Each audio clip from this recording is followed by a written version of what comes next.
नमस्कार दोस्तों, इस वीडियो में जिस स्टॉक के बारे में हम बात करने वाले हैं उसका नाम है housing and urban development corporation limited, जिसको हम हुडको के नाम से जानते हैं। इस स्टॉक 245 के प्राइस पे ट्रेड करा है। मार्केट में आज इसने 0.87% का डाउन मूव दिया है फिर से, एंड इसकी मार्केट कैप है 49,067 करोड़ की। प्रमोटर होल्डिंग 75% है। बुक वैल्यू 83 है। डिविडेंड यील्ड 1.69% है एंड फेस वैल्यू 10 है। फंडामेंटल वीडियो मैं ऑलरेडी बना चुकी हूँ, प्लेलिस्ट में ऐड कर दूंगी, आप देख सकते हैं। अभी के लिए शॉर्ट में बात करें तो ये स्टॉक 50 डीएमए के नीचे एंड 200 डीएमए से ऊपर ट्रेड कर रहा है। 50 डीएमए के नीचे है, ये अच्छी बात नहीं है, बट होपफुली जल्दी रिवर्सल हमें देखने को मिले। पीई मीडियन से काफ़ी ऊपर है 5 ईयर्स के टाइम स्पेन पे, एंड 1 मंथ पे देखें तो मीडियन से थोड़ी सी नीचे है। तो अभी के लिए अगर आप पी कंसीडर करें तो पी के साथ मैं सजेस्ट करूँगी कि आप पेग भी कंसीडर करें, पीईजी, जिसको ग्रोथ एडजस्टेड पीई रेशो कहते हैं। उससे आपको पता चलेगा स्टॉक कितना सस्ता महंगा ये सही प्राइस पे है। अभी के लिए यहाँ पे देखिए ग्रॉस प्रॉफिट मार्जिन तो वो 100 पे इंटैक्ट है and revenue quarter on quarter increase हुआ था। अभी के लिए चलते हैं इसके चार्ट पे देखिए ये अप ट्रेंड में था, उसके बाद इसने डाउन ट्रेंड स्टार्ट किया एंड बहुत टुक टुक करके चला है, बट इसने काफ़ी ज़्यादा हमें डाउन मूव दिए हैं। तो एक बार थोड़ा सा देखते हैं कि कितने डाउन मूव इसने हमें यहाँ से दिए हैं, कितने परसेंट के। तो देखिए 30% के आसपास ये नीचे यहाँ पे हमें नीचे आता हुआ दिखाई दे रहा है।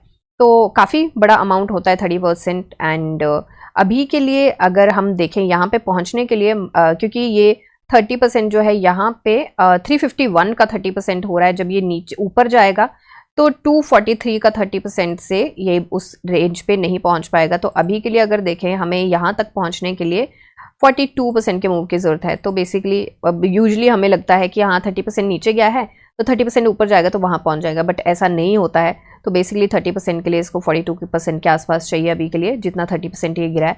Okay, anyway, so let's get to the technical analysis. तो टेक्निकल एनालिसिस में देखिए आज इसने इन्वर्टेड हैमर बनाया है। सेलर्स का काफ़ी दबाव रहा है, ये ऊपर जाने की इसने कोशिश करी, हालांकि ये ग्रीन में भी चला गया था आज एंड छोटा मोटू इसने मूव भी दिए थे, बट सस्टेन नहीं कर पाया। जैसे निफ्टी ऊपर उठी थी तो ये भी साथ में ऊपर उठा था, फिर निफ्टी छोटू सी नीचे गिरी और ये भी साथ में गिरा, उसके बाद बेचारा ऊपर नहीं उठ पाया। तो अभी के लिए देखिए इसने जो हाई लगाया है वो इस रेजिस्टेंस का लगाया है 252.25 का। तो ये हाई देख लेते हैं क्या है। हाँ, 252.25 का ही इसने हाई लगाया है एंड ये जो रेजिस्टेंस है ये S2 है। तो बेसिकली सपोर्ट 2 जो था उसके नीचे ये स्टॉक ट्रेड करा है एंड सपोर्ट 2 को ये ब्रीच कर चुका है, काफ़ी टाइम से ब्रीच किया हुआ है इसने। एंड कब से ये इसी में ट्रेड कर रहा है, तो 1 ये ऊपर चली गई थोड़ी सी कैंडल। तो बेसिकली हम सारी कैंडल्स काउंट करेंगे क्योंकि इसके बॉर्डर पे ही है 1 2 3 4 5 6 7। तो 7 ट्रेडिंग डेज जो लास्ट गए हैं, तो इन 2 कैंडल्स को निकाल दें तो 5 ट्रेडिंग डेज में 7 में से 5 ट्रेडिंग डेज ये नीचे ही रहा है S2 से। तो ये एक अच्छी बात नहीं है, बट यस अच्छी बात मुझे यहाँ पे ये लग रही है कि रिवर्सल इसने इसकी नीचे वाली प्रोमिनेंट कैंडल से उसके आसपास से रिवर्सल लिया है। S3 सपोर्ट 3 जो है इसका स्ट्रॉन्ग वाला, सुपर स्ट्रॉन्ग ये है 227 वाला, बट मुझे उम्मीद नहीं है कि वहां तक जाएगा। जाने को तो जा भी सकता है, बट उम्मीद थोड़ी सी मुझे कम लग रही है। अभी के लिए RSI 30.54 पे है एंड मुझे I don't know why, but मुझे ये लग रहा है कि यहाँ से रिवर्सल लेगा और रिवर्सल ये कोई छोटा मोटा नहीं लेगा, मुझे लगता है काफ़ी स्ट्रॉन्ग ये रिवर्सल लेगा। एंड ये जो S2 के रेजिस्टेंस है अभी ये हिकअप लेके नहीं चलेगा, मुझे लगता है कि एकदम से ही निकल सकता है। अब ये सिर्फ मेरी गट फीलिंग है, हो सकता है ऐसा ना हो। जो मंथ के एंड के हम टारगेट लेके चले हैं उनको अचीव करने के लिए हमें इस टाइम पे 27% के मूव की ज़रूरत है, और अभी मैं टारगेट इंटैक्ट ही रख रही हूँ और इसका प्राइस 311 के आसपास की हम उम्मीद लेके चले हैं। अभी के लिए इंटैक्ट रख रही हूँ, बट हो सकता है हमें इसको थोड़ा सा रिवाइज करना पड़े, क्योंकि ये वाली जो रेजिस्टेंस है 276 की, ये बहुत ज़्यादा स्ट्रांग है एंड उसके बाद 293 की, बेसिकली 300 तक। तो 276 से लेके 300 तक ये बहुत ज़्यादा रेजिस्टेंस वाला जोन है। अगर यहाँ पे फंस गया फिर से तो काफ़ी ज़्यादा दिक्कत हो जाएगी, और यहाँ पे मुझे लगता है फंस सकता है। वो क्यों फंस सकता है, क्योंकि जब RSI ऊपर जाएगी तो 60 के आसपास ये घूमेगी, हिकअप लेगी, और 60 के आसपास ही इसको ये रेजिस्टेंस भी आनी है। तो मुझे लगता है कि उस टाइम पे ये घूम सकता है, यहाँ पे फिर से फंस सकता है। तो अभी के लिए तो ये डाउन ट्रेंड में है एंड रिवर्सल मिलने की मुझे काफ़ी उम्मीद लग रही है यहाँ से। अब देखते हैं, उम्मीद तो वैसे मुझे S2 के ऊपर से ही थी, बट S2 के ऊपर से इसने रिवर्सल नहीं लिया। लेट्स सी क्या होता है। अभी के लिए stock 20 day simple moving average से तो काफ़ी नीचे है एंड काफ़ी गंदा इसने नीचे का ब्रेकआउट दिया था बॉलिंजर बैंड जब नैरो किया था अपना माउथ। तो अभी के लिए चलते हैं एक बार वीकली चार्ट पे RSI चेक करते हैं।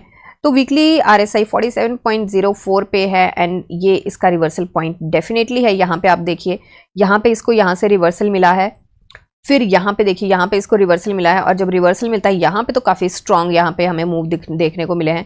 तो एक बार चेक ही कर लेते हैं कितने स्ट्रांग हमें यहाँ पे मूव देखने को मिले हैं। Okay, here we go. तो यहाँ पे हमें स्ट्रांग मूव देखने को मिले यहाँ से यहाँ तक के। लेट्स सी कितने के मूव मिले हैं। ये 35 के आसपास ट्रेड कर रहा था एंड फिर ये सीधा 60 पे पहुंचा था। तो 69-70% के 60% के लगाते हैं टेंटेटिवली। तो यहाँ पे मूव हमें देखने को मिला बिल्कुल यहीं पे है, और अगर ये उस तरीके के मूव दे गया तो बहुत अच्छी बात होगी। आई रियली होप दे जाए, तो अगर हो गया तो बहुत अच्छी बात हो जाएगी। तो लेट्स सी, अभी मैं इस पैटर्न के ऊपर नहीं जा रही हूँ कितने परसेंट के मूव देगा। अभी के लिए हम यही वाले अपने टारगेट लेके चले हैं एंड यही अचीव कर जाए वो ही बहुत बड़ी बात होगी अभी के लिए। तो चलते हैं हम एक बार इसके डेली चार्ट पे वॉल्यूम की तरफ एक बार देखते हैं। तो वॉल्यूम जो है काफ़ी ज़्यादा कम हो चुका है एंड ये मैंने किसी और वीडियो में भी बात करी थी कि इसका जो वॉल्यूम है इस स्टॉक को ना शोभा ही नहीं देता। बट चलो, अब आ रहा है तो आ रहा है, क्या कर सकते हैं। तो अभी के लिए वॉल्यूम, डिविडेंड जब रिकॉर्ड डेट थी डिविडेंड की, तब भी उसके बाद भी स्टॉक ही नीचे गिरा है। तो वो फैक्टर तो ऑफ कोर्स ये थोड़ा सा दिखता ही है कि डिविडेंड की रिकॉर्ड डेट के बाद स्टॉक्स नीचे गिरते हैं, और ये इस स्टॉक की बात नहीं, सारे स्टॉक्स की बात है, होता ही होता है। तो 12th को इसकी रिकॉर्ड डेट थी, 13th को इसकी रिकॉर्ड डेट थी। 13th को हमें छोटू सा डाउन मूव मिला था, उसके बाद हमें मिला था 2% का डाउन मूव, और आज हमें मिला है लगभग 1% के आसपास का डाउन मूव। वॉल्यूम जो कल आया था 4.58 मिलियन का था एंड आज जो वॉल्यूम आया है 8.32 मिलियन का है। तो बेसिकली यहाँ पे फ्लक्चुएशन जरूर देखने को मिली है एंड शॉर्टर्स ने शॉर्ट भी बहुत किया है, क्योंकि यहाँ पे काफी शॉर्टर्स बैठे हुए हैं। एक तो S2 का है एंड वैसे भी आप देख सकते हैं ये कितनी ज़्यादा रेजिस्टेंस है यहाँ पे। तो एक बार बैक चलते हैं, यहाँ पे देखते हैं क्या बना था। तो यहाँ पे हमें रेजिस्टेंस कुछ उस तरीके की नहीं आई थी, बट सपोर्ट एंड रिवर्सल का थोड़ा सा देखने को मिला, बट बहुत प्रोमिनेंट नहीं है यहाँ पे। एंड यहाँ पे तो काफ़ी ज़्यादा प्रोमिनेंट ये सिनेरियो देख सकते हैं। तो अभी के लिए एक बार इस पे चलते हैं, BSE पे। प्राइस बैंड 20% का है। न्यूज़ ऐसा कोई नहीं है जो इसके प्राइस के पे डाउन मूव में मदद करेगी एंड इसका जो डिलीवरी परसेंटेज है वो 30.53% है। तो राउंड फिगर में 31 का लेके चलते हैं। तो यहाँ पे ये बात जरूर है कि लॉन्गर रन के लिए अकोमोडेट किया गया है। अब मुझे यहाँ पे एंट्री पॉइंट से अगर देखें तो ट्रेडिंग व्यू का यहाँ पे सेल की टेक्निकल एनालिसिस है, बट मुझे लगता है कि यहाँ पे लॉन्गर रन के लिए, लॉन्ग टर्म के लिए बहुत अच्छी अपॉर्चुनिटी है बाइंग करने की। एंड शॉर्ट टर्म के लिए थोड़ा सा कंफर्मेशन कैंडल का वेट करें। ये जो 252.65 का है, ये जो सपोर्ट 2 था, इसको जो इसने ब्रीच किया, एक बार इससे ऊपर निकल जाए फिर मुझे लगता है शॉर्ट टर्म के लिए भी एंट्री बनाई जा सकती है। तब तक के लिए थोड़ा सा एक बार कंफर्मेशन कैंडल का वेट करें। रिवर्सल के बाद भी अगर इसके ऊपर सस्टेन कर गया तो उसके बाद भी मुझे लगता है थोड़ा सा कंफर्मेशन कैंडल का वेट करना चाहिए। और दूसरी चीज, क्योंकि आपको पता है यहाँ पे देखिए ये 9 मिलियन का वॉल्यूम आया था एंड काफ़ी हमें इन्वर्टेड हैमर ही बनता हुआ दिखाई दिया था। यहाँ पे भी इन्वर्टेड हैमर ही बनाया।